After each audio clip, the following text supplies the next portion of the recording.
اب جو آگے آنے والی آیتیں ہیں اس میں 5 آیتیں میرے خیال سے، اس میں اللہ تعالیٰ 5 یا 6 آیتیں، اس میں اللہ تعالیٰ میراث کا مکمل قانون قاعدہ بیان کر رہے ہیں کہ میراث کیسے جاری ہوگی، کن کو کتنا میراث ملے گا۔ دیکھیں، یوصیکم اللہ فی اولادکم للذکر مثل حظ الانثیین۔ اب یہاں سے یوصیکم اللہ تعالیٰ تمہیں وصیت کر رہے ہیں، فی اولادکم تمہاری اولادوں کے بارے میں، للذکری کہ مردوں کے لیے کتنا حصہ ہونا چاہیے، یعنی کہ للذکری مردوں کے لیے مرد کا حصہ حظ الانثیین 2 عورتوں کے برابر ہوگا، یعنی کہ لڑکے کو 2 عورتوں کے برابر حصہ ملے گا۔ فَإِن كُنَّ نِسَاءً اگر ایک عورت ہے، یعنی اگر جو مر گیا اور اس کے ترکے میں صرف ایک عورت ہے، فوق اثنتین یا ایک سے زیادہ ہیں، فَلَهُنَّ الثُّلُثَ مَا تَرَكَ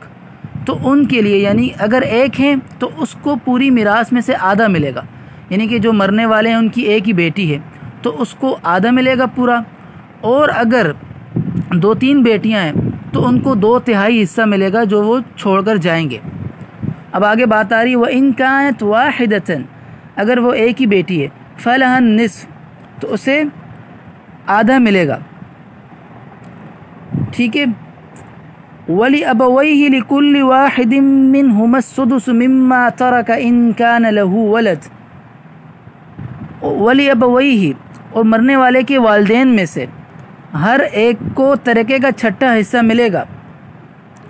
بشرطے کہ مرنے والے کی کوئی اولاد ہو، یعنی اگر کوئی شخص فوت ہو جائے اور اس کے والدین یا دونوں میں سے کوئی ایک زندہ ہو، یعنی کہ ماں زندہ ہو یا ماں باپ دونوں زندہ ہوں، ٹھیک ہے، یعنی ماں یا باپ زندہ ہو یا دونوں زندہ ہوں، اور جو مرا ہے اس کی اولاد بھی ہو، تو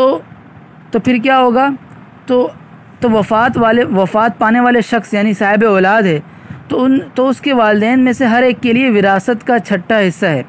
یعنی میت کے ترکے میں سے 1/3 والدین کو چلا جائے گا، یعنی کہ ترکے کے ٹوٹل 3 حصے ہوں گے، 3 حصے میں سے 2 حصے تو اس کی اولاد میں تقسیم ہو جائیں گے اور 1 حصہ اس کے والدین کو مل جائے گا، ٹھیک ہے۔ آگے فَإِن لَّمْ يَكُن لَّهُ وَلَدٌ وَوَرِثَهُ أَبَوَاهُ فَلِأُمِّهِ الثُّلُثُ یعنی کہ اگر کوئی شخص فوت ہو جائے اور اس کے ترکے میں سے یعنی کہ اگر کوئی شخص فوت ہو جاتا ہے اور اس کی کوئی اولاد نہیں ہے، شخص فوت ہو گیا، اس کی کوئی اولاد نہیں ہے، تو اس کے ماں باپ کو کتنا حصہ ملے گا، تو اس کے ترکے میں سے اس کی ماں کو 1/3 اور باپ کو 2/3 ملے گا، یعنی باپ کا حصہ ماں سے دگنا، یعنی کہ ٹوٹل 3 حصے ہوں گے۔ اگر مرنے والے کی کوئی اولاد نہیں ہے تو پھر کیا ہوگا، ماں کو ٹوٹل جائیداد میں سے 1 حصہ اور باپ کو 2 حصے ملیں گے، ٹھیک ہے۔ فَإِن كَانَ لَهُ إِخْوَةٌ فَلِأُمِّهِ السُّدُسُ مِن بَعْدِ وَصِيَّةٍ يُوصِي بِهَا أَوْ دَيْنٍ اب اگر جو شخص فوت ہوا ہے، ٹھیک ہے، یعنی کہ جو شخص فوت ہوا ہے اب اس میں کیا ہوگا، اگر اس کے بہن بھائی بھی ہیں، جو شخص فوت ہو رہا ہے اس کے بہن بھائی بھی ہیں، تو اب ان کے بہن بھائی یعنی اب ماں کو یعنی کہ ماں کا حصہ اب کم ہو جائے گا۔ پہلے ماں کو کیا ہو رہا تھا، 3 حصہ مل رہا تھا پوری زمین جائیداد کا، اب ماں کو 6واں حصہ ملے گا اور باقی 2 حصے باپ کو ملیں گے، جو باقی رہ جائے گا وہ بہن بھائیوں کو ملے گا۔ یہ سب کچھ تب ہوگا کہ جب اگر اس نے کوئی وصیت کی ہوئی ہوگی، اس شخص نے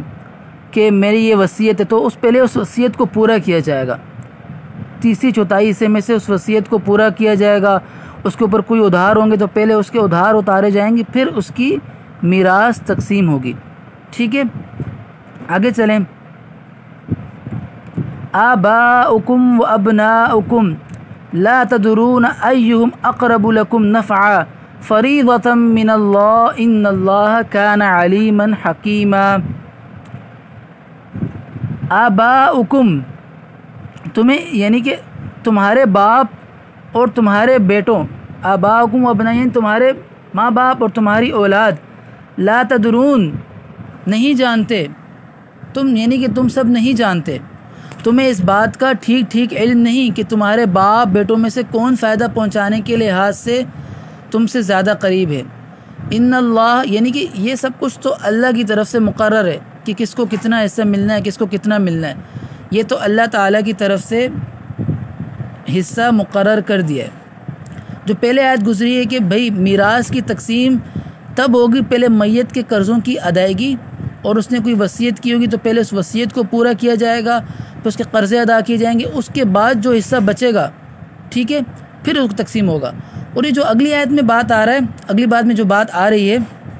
یہ تنبیہ ہے کہ فلاں شخص بولتا ہے کہ میرے ماں باپ کو اتنا ملتا تو اچھا ہوتا، میری اولاد کو اتنا اچھا، یعنی اللہ تعالیٰ کہہ رہے ہیں تمہیں نہیں پتہ کس کو کتنا ملنا ہے اور کتنا کس کے حق میں کتنا بہتر ہے، ہم نے جو حصے مقرر کیے ہیں آپ نے اسی کے مطابق چلنا ہے۔ ان اللہ کان، بے شک تمہارا پروردگار علیما حکیمہ،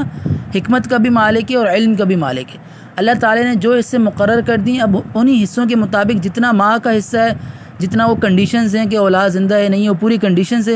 اس کے مطابق جتنا ماں کو مل رہا ہے جتنا باپ کو مل رہا ہے، اللہ تعالیٰ بہتر جانتے ہیں کہ کتنا کس کو ملنا کس کے حق میں بہتر ہے۔